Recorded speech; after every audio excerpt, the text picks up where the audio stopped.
नमस्कार। आज हम बात करने वाले हैं इस वीडियो में तुलनात्मक अध्ययन का उदाहरण अपन यहाँ पे बात करने वाले हैं। मैं कई बार आपको बोलता हूँ कि जब भी आप स्टडी करते हो तो कंपेयरिंग स्टडी करो, कॉन्सेप्ट वाइज स्टडी करो। तो ये comparing study, concept wise study क्या है, इसके बारे में हम बात करने वाले हैं। क्योंकि बोल देना बड़ा आसान है, आप लोगों को समझना ज़्यादा दिक्कत जाती है। तो मैं एक एग्जाम्पल आपको दे रहा हूँ कि तुलनात्मक अध्ययन, कंपेयरिंग स्टडी का मतलब क्या है या फिर कैसे इसको कर सकते हैं। ठीक है, जहाँ पे देखो बहुत अच्छा एग्जाम्पल मैं दे रहा हूँ जिससे आप समझ पाओगे कंपेयरिंग स्टडी करना, तुलनात्मक अध्ययन करना क्या होता है, जिससे हमारे बेसिक कॉन्सेप्ट बनते हैं और पढ़ाई में बहुत ही मदद मिलती है। टॉपिक को, सब्जेक्ट को हम बहुत आसानी से अच्छे से समझ सकते हैं। ठीक है, तो देखिए यहाँ पे तुलनात्मक अध्ययन का उदाहरण, एक एग्जाम्पल ऑफ कंपेयरिंग स्टडी यहाँ पे हम ले रहे हैं। यहाँ पे आप देख पा रहे हो मैंने गुणनखंड लिया हुआ है, वर्गमूल लिया हुआ है। वर्गमूल का मतलब होता है किसी भी संख्या पर यदि वर्गमूल का चिन्ह लगा है, रूट लगा हुआ है, तो इसका मतलब उस संख्या पे 1/2 घात होता है। इसका मतलब घनमूल, घनमूल मतलब आप जानते हैं क्या होता है संख्या पर, है ना, ये घनमूल का चिन्ह है ना। वर्गमूल रूट लगा होता है, रूट के सामने में 3 लगा हुआ है, इसका मतलब है घनमूल। और किसी संख्या पर, किसी राशि पर घनमूल का मतलब है उसके ऊपर 1/3 की घात। और यहाँ पे हमने लिया हुआ है एलसीएम मतलब लघुत्तम समापवर्तक। हम इन चार चीजों में कंपेयर कर रहे हैं। ये चार चीजें जो है बहुत ही मिलती जुलती होती है ना। इनकी कंपेयरिंग तो समझ पा, यदि आप समझ जाते हैं तो आप समझ पाएंगे कि कंपेयरिंग स्टडी क्या होती है। ठीक है, कंपेयरिंग स्टडी क्या है। तो यदि आप ऐसे, जब कभी भी आप कोई ऐसी चीज होती है जिसमें आप कंपेयर कर लीजिए, कंपेयरिंग स्टडी करिए, तो इसमें बेसिक कॉन्सेप्ट बनता है और चीजें समझ में बहुत अच्छे से आती है और लंबे समय तक, लाइफ भर याद रहती है ना, समझ में अच्छा आता है। और हम उसको, उससे अच्छे मार्क्स, अच्छे परसेंटेज अच्छा सीख पाते हैं, बना पाते हैं। ठीक है, तो हम यहाँ पे बात करने वाले हैं चार चीजों की कंपेयरिंग करेंगे हम। गुणनखंड क्या है, वर्गमूल क्या है, घनमूल क्या है, एलसीएम क्या है, या कैसे निकालते, कैसे जानते हैं। ठीक है, यहाँ पे ये बहुत ही बेसिक चीजें हैं बिल्कुल, जो कि आप लोगों को जो है क्लास थर्ड से, मतलब तीसरी क्लास से लेकर के लाइफ टाइम टाइम तक जब तक आप पढ़ेंगे और आगे भी जीवन में आप अपने बच्चों को पढ़ाएंगे तो भी आपको ये काम आने वाला है। तो इसको बहुत ध्यान से समझिएगा। ठीक है, बहुत अच्छा बेसिक कॉन्सेप्ट है तुलनात्मक अध्ययन का, कंपेयरिंग स्टडी का बहुत ही अच्छा एग्जाम्पल है ये। ठीक है, इसको आप समझ रहे हैं, है ना। मैंने इसको पहले से यहाँ पे लिख के रख दिया टाइम बचाने की वीडियो का। ठीक है, अपन बात करने वाले हैं यहाँ पे गुणनखंड, वर्गमूल, घनमूल और एलसीएम। ठीक है, ये सब एक जैसी चीजें होती है। देखिए यहाँ पे आप देख पा रहे हैं सब एक जैसी चीज होती है। मैंने यहाँ पे ब्लॉक्स बनाए हुए हैं, सब एक जैसी चीजें होती है ना। इसको समझ पाना बहुत मतलब यदि आप इस बात को समझ जाते हैं तो कंपेयरिंग स्टडी के उदाहरण को आप बहुत अच्छे से समझ पाएंगे। और यदि आप ऐसा करते हैं तो ऐसा ही आप बाकी स्टडीज में भी, बाकी सब्जेक्ट में भी ऐसी कंपेयरिंग स्टडी किया करें हर एक सब्जेक्ट में, ताकि कॉन्सेप्ट आपका अच्छा बने और चीजें आपको समझ में बहुत अच्छे से आए। ठीक है, तो स्टार्ट करते हैं। सबसे पहले मैंने यहाँ पे लिया है गुणनखंड। तो गुणनखंड क्या होते हैं, गुणनखंड मतलब गुणा के खंड तक जो अपने पास संख्या दी हुई है, उन संख्याओं की क्या निकालना है, अपने को गुणनखंड निकालना है। जो भी आपको संख्या आती है उसके गुणा के खंड, खंड नाम समझ में आता है आपको। गुणनखंड, गुणनखंड मतलब गुणा के खंड करना है। ठीक है, कोई भी संख्या आती, कोई भी राशि आती, उसको गुणा में टुकड़े टुकड़े कर दीजिए, इसी को बोलते हैं गुणनखंड। ठीक है, तो गुणनखंड अपन देखते हैं। यहाँ पे मैंने 140 140 दिया हुआ है, अपन 140 के गुणनखंड करेंगे। तो आप लोगों को गुणनखंड करना पता है क्या होता है, सबसे छोटी से छोटी संख्या जिसमें भाग देना है। सबसे छोटी से छोटी संख्या 140 में सबसे छोटी संख्या का भाग जाएगा 2 का, हम 2 से यहाँ पे भाग देंगे ना। तो 2 का जब इसमें भाग देंगे कितने बार चल जाएगा, देखो आप लोगों को पता है किसी भी संख्या में 2 का भाग का मतलब आधा करना होता है, सीधे आधा कर, यदि 2 का भाग दे रहे हो, किसी संख्या में 2 का भाग दे रहे हो मतलब संख्या का आधा। ठीक है, तो 140 का आधा हो जाएगा कितना, 70। यदि आप ऐसा नहीं करते हैं तो आप ऐसा भी कर सकते हैं, 2 से भाग दीजिए, 14 में कितने बार जाएगा, 7 बार, 0 का 0 उतार दीजिए, फिर 2 से भाग देंगे, फिर तो 70 का आधा हो जाएगा 35। यदि ऐसे नहीं करते हैं तो आप देखो 2 का 3 बार भाग दीजिए, तो 2 या 6, 1 बच जाता है, यहाँ 10 हो जाएगा, 2 पंचे 10 हो जाएगा।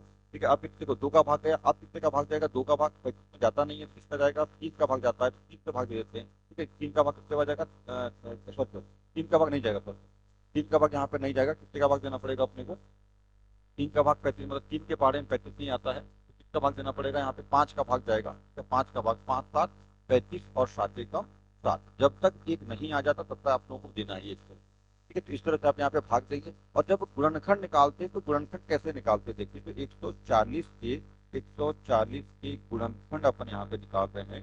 140 के गुणनखंड कितने हो जाएंगे देख लीजिए। तो 140 के जो गुणनखंड है, जो जो भी संख्या आई है, 2 गुणित 2 गुणित 5 गुणित 7, ये 140 के क्या हो गए, गुणनखंड। ठीक है, बस इसको गुणा वगैरह नहीं करना होता, यहाँ पर गुणा नहीं करेंगे इसको।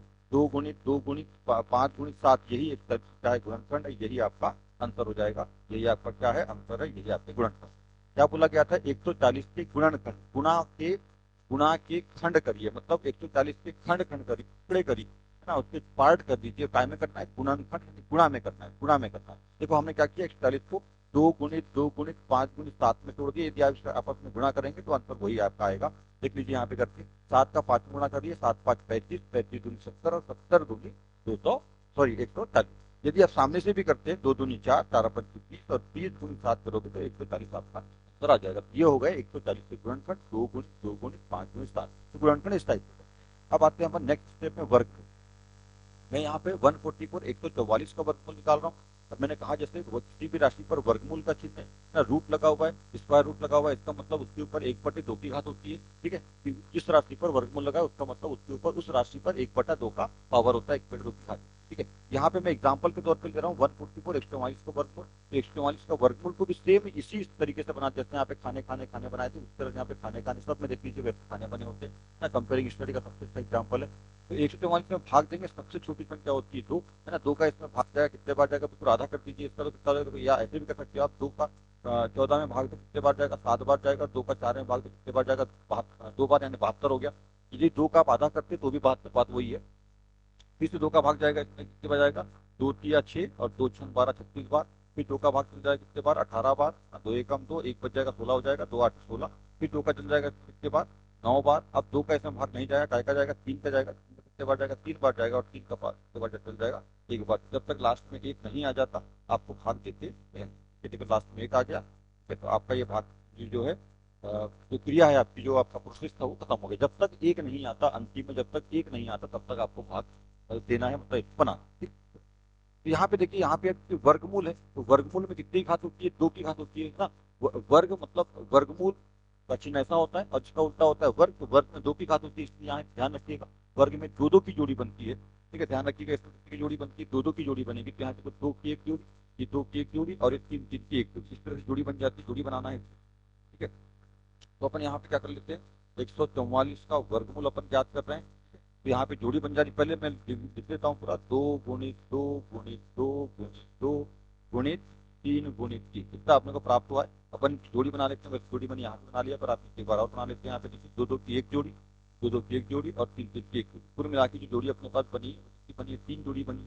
ठीक है, यहाँ पे देखते हैं नीचे, ठीक है, 2 की एक जोड़ी, ये एक जोड़ी इससे कॉमन ले लेंगे अपन, तो यहाँ पे 3 जोड़ी से कॉमन ले लेंगे 2, और यहाँ पे 3 3 की एक जोड़ी से कॉमन ले लेंगे 3। सबका आपस में गुना कर देंगे, 2 दूनी 4 और 4 किया 12। ये बात, तो 144 का जो वर्गमूल है, 144 का जो वर्गमूल है वो कितना आ जाएगा, 12 आ जाएगा। ये आपका आंसर हो जाएगा ना, 12 12 144 आपको मालूम है। ठीक है, तो इस तरह से ये आपका आंसर हो जाएगा। ठीक है ना। तो यहाँ पे ध्यान रखिएगा, देखो इसमें हमने जोड़ी नहीं बनाई, कंपेयरिंग में ध्यान रखिएगा, इसमें हमने कोई जोड़ी नहीं बनाई थी। इसमें सिर्फ अपन डायरेक्ट गुणा करते थे, 144 का जो गुणनफल आया था 2×2×5×7 आया था। यहाँ पे जोड़ी बन, ये वर्गमूल है, सेम प्रोसेस है। यहाँ पे जो प्रोसेस आपने किया था वही प्रोसेस यहाँ पर भी है, सेम वही तरीका है। पर यहाँ पे ध्यान रखिएगा, इसमें थोड़ा सा अंतर है, यहाँ पे 2 2 जोड़ी बनाना है, समान संख्या आती है ये 2 2। ठीक है, तो यहाँ पे देखिए इसमें क्या अंतर है, सिर्फ 2 2 की जोड़ी बनाना है। जो काम यहाँ पे किया था वही काम यहाँ पे करना है, पर 2 2 की जोड़ी बनेगी, तो ये इस तरह से आपका क्या निकल जाता है, वर्गमूल निकल जाता है। नेक्स्ट आते हैं घनमूल में। तो घनमूल क्या होता है, तो देखो घनमूल का चिन्ह क्या होता है, यदि ये इसका चिन्ह है वर्गमूल का, उसके सामने क्या लगा दीजिए, 3 लगा दीजिए। और एक बात ध्यान रखिए, वर्गमूल का चिन्ह अपन ऐसा बनाते हैं, पर यहाँ पे 2 छुपा हुआ रहता है, अंडरस्टूड रहता है, उसको लिखा नहीं जाता है। ये वर्गमूल का चिन्ह होता है, घनमूल का चिन्ह होता है, ये 2 को लिखते नहीं। ठीक है, बस वर्गमूल लगा देते हैं, जो चिन्ह होता है बस उसको लगा देते हैं। करनी का चिन्ह बोल सकते हैं इसको, वर्गमूल बोलिए, या स्क्वायर स्क्वायर रूट या रूट भी बोलते हैं शॉर्ट में। ठीक है, तो इसमें 2 को नहीं लिखा जाता, बस ऐसे लगा देते हैं। 2 ही चिन्ह है, ऐसे 2 ही चिन्ह होते हैं, दूसरा कोई चिन्ह होता नहीं है ऐसा। ठीक है, तो 2 चिन्ह में बस 2 चिन्ह है, तो एक में संख्या नहीं लिखते हैं, वर्गमूल है जिसमें संख्या लिखते हैं 3, वो क्या होता है, घनमूल। ठीक है, चलो घनमूल की बात अपन करते हैं नेक्स्ट। मैंने यहाँ पे एग्जांपल लिया हुआ है घनमूल किसका, 512। 512 का अपन घनमूल निकालें। ठीक है, यहाँ घनमूल मतलब जिस संख्या का घनमूल है ना, उसके ऊपर 1/3 का घात होता है। ठीक है, तो 512 घनमूल निकाल, 512 कैसे कटेगा, देखिए या 512 जो है 2 से कट जाएगा, सबसे छोटी से छोटी संख्या से भाग देना है। देखिए 2 से ये कट जाएगा क्या, तो 2 दूनी, यहाँ पे 512 का बिल्कुल आधा कर दीजिए, 512 का आधा देखते हैं यहाँ पे कितना हो जाएगा, तो यहाँ 2 दूनी 4, एक बचेगा, यहाँ 11 हो जाएगा, 2 पंच 10 और 12 मतलब 2 छंग 12, मतलब 256 बार कट जाएगा ये। ठीक है, फिर 2 से कट जा रहा है क्या, देख लीजिए, फिर तो 2 एकम 2, 2 दूनी 4 और 2 8 16, यहाँ तक बचेगा, यहाँ 16 हो जाएगा।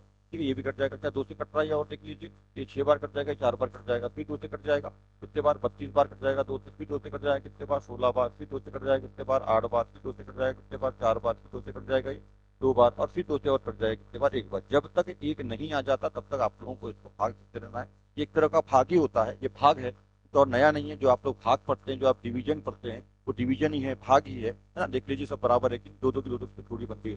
ठीक है, तो इस तरह से आपको भाग दे देना है। और इसमें ध्यान रखना है, जैसे अपन ने यहाँ पे कितने की जोड़ी बनाए थे, दो दो की जोड़ी बनाए थे, क्योंकि वर्गमूल में दो की घात, मतलब वर्गमूल में वर्ग में दो की घात होती है। दो दो संख्या, दो दो अंकों की हमने जोड़ी बनाई थी। अब घनमूल में तीन की घात होती है, सॉरी घन में तीन की घात होती है, इसलिए यहाँ पे क्या करेंगे, तीन तीन की जोड़ी बनाएंगे, तीन तीन अंकों की जोड़ी बनेगी। देखिए ये तीन दो की एक जोड़ी बन गई, ये तीन दो की एक जोड़ी बन गई, ये तीन दो की एक जोड़ी बन गई। यहाँ पर भी ध्यान रखिएगा, मैंने बहुत सरल संख्या ले ली थी, आपको अच्छी तरीके से बेहतर तरीके से समझ में आए, जो मैंने ऐसी संख्या ली जोड़ी बन जाती है। यहाँ पे 512 का घनमूल अपन ज्ञात कर रहे हैं।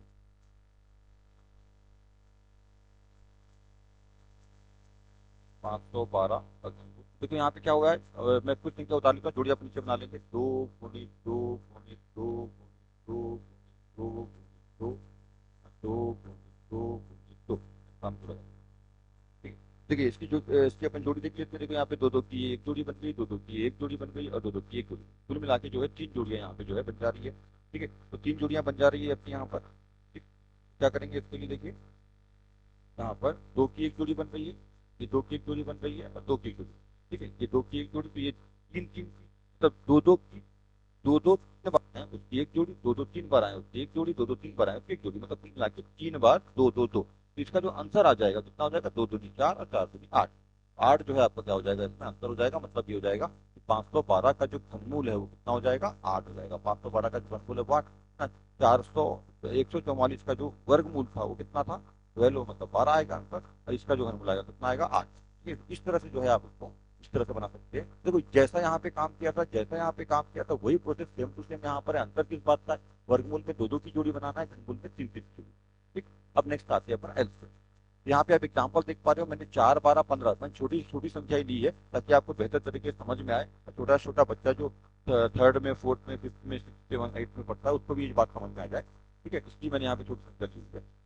तो यहाँ पे 4 12 और 15, 4 12 और 15। अब यहाँ पे एक बात उसको समझने वाली, ध्यान देने वाली ये है कि आप जब ये वर्ग एलसीएम निकालते हैं, लघुत्तम समापवर्तक जब निकालते हैं, तो लघुत्तम समापवर्तक निकालने के लिए कम से कम, यहाँ पे एक बात और समझना है, लघुत्तम समापवर्तक निकालने के लिए कम से कम दो अंकों या दो संख्याओं का होना बहुत जरूरी है। किसी भी एक संख्या का लघुत्तम समापवर्तक नहीं निकलता, मतलब एक संख्या का लघुत्तम समापवर्तक वो पूरी संख्या होती है, स्वयं संख्या ही। तो मान लीजिए अपने को ये बोला जाए कि चार का एलसीएम निकालिए, चार का एलसीएम चार ही होगा। 12 का एलसीएम निकालिए, अकेले 12 का एलसीएम, 12 का एलसीएम 12 ही होगा। 15 का एलसीएम क्या होगा, 15 ही होगा। तो कम से कम एलसीएम निकालने के लिए अपने को दो या दो से अधिक संख्या चाहिए, तीन हो सकती है, चार हो सकती है, पांच हो सकती है, तो कम से कम दो या दो से अधिक। मैंने यहाँ पे तीन संख्या लिखी है, पर इस बात को समझना, गुणनखंड ज्ञात करना है, वर्गमूल ज्ञात करना है, घनमूल ज्ञात करना है, तो गुणनखंड वर्गमूल घनमूल जो है एक संख्या का निकलता है। ठीक है, दो से अधिक संख्या का भी निकल सकता है, पर दो से अधिक संख्या का निकालना तो अलग अलग निकालना पड़ता है, पर एक साथ नहीं निकलता। एक साथ एक बार में एक एक संख्या का ही निकलता है, परंतु एलसीएम जो होता है वो एक बार में जब एलसीएम आप निकाल रहे हो तो एलसीएम दो या दो से अधिक संख्याओं का होता है, एक संख्या का एलसीएम वो स्वयं संख्या होती है। ठीक है, तो यहाँ पे एक बात का ध्यान रखना, जब आप लिखते हैं अपन तो इनके बीच में कॉमा जरूर लगाना। ठीक है, जब भी इनके बीच में एक साथ नहीं लिख सकते आप, एक साथ लिखोगे तो यहाँ पे जो है पूरी संख्या एक साथ बन जाएगी, 21,215 ऐसा, 21,215 ऐसा बन जाएगा। 4 12 और 15 जब यहाँ पे कॉमा लगाओ, 4 12 15, तो इनके बीच में कॉमा लगाना है। ऐसा ही पूरा प्रोसेस इस पे करते हैं। और यहाँ पे देखिए, अब सबसे यहाँ पे ये होता है कि किसी एक संख्या का सब में भाग जाए जरूरी नहीं। जैसे मान लीजिए यहाँ पे हम दो का भाग, ठीक है, हम दो से भाग देते, दो से भाग जा रहा है चार में कितने बार, दो बार। ठीक है, दो में चल जा रहा है, दो का भाग जा रहा है 12 में कितने बार, 6 बार, पर 15 में नहीं जा रहा है। तो 15 में जिसमें नहीं जाता उसको जैसा का वैसा उतार देंगे, उसको नेक्स्ट वाली स्टेप में जो भी संख्या आएगी उसमें फिर उसको भाग, जितने में भाग जा रहा है उतने में भाग देंगे। पूर्णतः जाना चाहिए, पूर्णांक में जाना चाहिए, दशमलव में नहीं करना है इसको। ठीक है, देख लीजिए तीसरे से बनाते हैं। ठीक है, दो का जाएगा, दो एक कम दो, फिर कॉमा लगा देंगे। अब सब में कॉमा लग चलेगा, ऐसा अलग अलग संख्याओं को लिखना है। ठीक है, तो दो का भाग दो में चला गया एक बार, दो का भाग छह में जाएगा कितने बार, तीन बार। दो का भाग 15 में नहीं जाता, जैसा का वैसा उतार देंगे। अब देखो दो का भाग जाएगा नहीं, दो के बारे में एक नहीं आता, तीन नहीं आता, पांच 15 भी नहीं आता, अब जाएगा तीन का भाग। तो तीन का एक आ गया तो एक चलता रहेगा, ऐसे लास्ट तक चलता रहेगा। एक ना, तीन एक कम, तीन एक बार चला गया, और तीन पांच 15, ये आ जाएगा, तीन पांच 15। देखो है ना, इस तरह अब जाएगा पांच का भाग, ये एक रहने दो, फिर ये एक रहने दो, और ये पांच एकम पांच। इस तरह से जब तक जब तक अंतिम में पांच, सॉरी एक एक ना आ जाए, जब तक एक एक ना आ जाए तब तक आपको क्या करना है, ये वाली जो जैसे भाग वाली जो प्रोसेस करना है, जब तक अंत में एक एक ना आ जाए। ठीक है, तो इस तरह से जो है ये एलसीएम बन जाएगा आपका।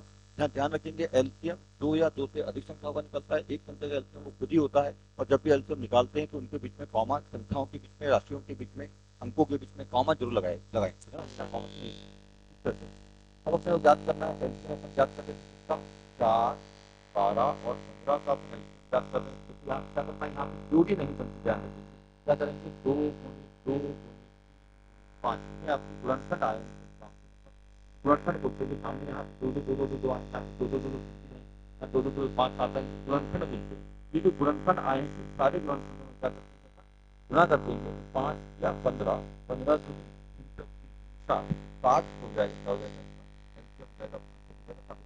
4, 12 और 15 का जैसे इस तरह से जो है इसमें क्या करते हैं, यहाँ पे जोड़ी नहीं बनती है, जोड़ी नहीं बनती है, यहाँ जो गुणनखंड आते हैं जोड़ी बनती है, यहाँ वर्गमूल में जो गुणनखंड आते हैं दो दो की जोड़ी बनती है, और जब अपन गुणनखंड ज्ञात करते हैं यहाँ पे गुणनखंडों को आपस में जोड़ देते हैं, देखो यहाँ पे क्या क्या हो रहा है, यहाँ पे गुणनखंडों का हम गुणा नहीं कर रहे, तो यहाँ पे जो गुणनखंड आए दो दो की जोड़ी बना रहे हैं उसका गुणा करें, यहाँ पे जो गुणनखंड आए तीन की जोड़ी बना रहे हैं गुणा करें, यहाँ पे जो गुणनखंड आए उनकी जोड़ी नहीं बन रही बस गुणा होगा, तब ये कंपेयरिंग स्ट्रेटजी तो एक जैसा दिखता है बनाने में आप बहुत कंफ्यूज होते हैं चीजों में, जब आपको बोलते हैं कि वर्गमूल निकाल दिया आप वर्गमूल याद कर लेते हो, एलसीएम याद करना कॉमा वामा लगाते नहीं होगा, जैसे निकाल लेते हो, कुछ भी करते रहते हो, गुणनखंड याद करना बोलेंगे तो वहां पे आप छोटी बनाना चालू करते हो, तो ये बात को समझिए, ये कंपेयर स्ट्रेटजी आपको बहुत काम आने वाली है, ठीक है, इसका ध्यान रखना, इसको बहुत ध्यान से समझिए, ना चीज करके सॉरी मतलब उसको रोक करके वीडियो को ध्यान से समझ लीजिए और अपनी कॉपी में नोट कर लीजिए,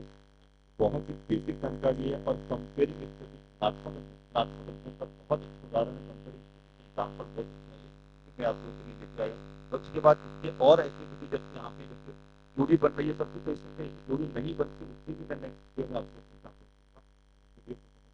हमारे आपको जानकारी अच्छी लगी है, हमारा चैनल है जो आप देख पा रहे हैं, देख रहे हैं,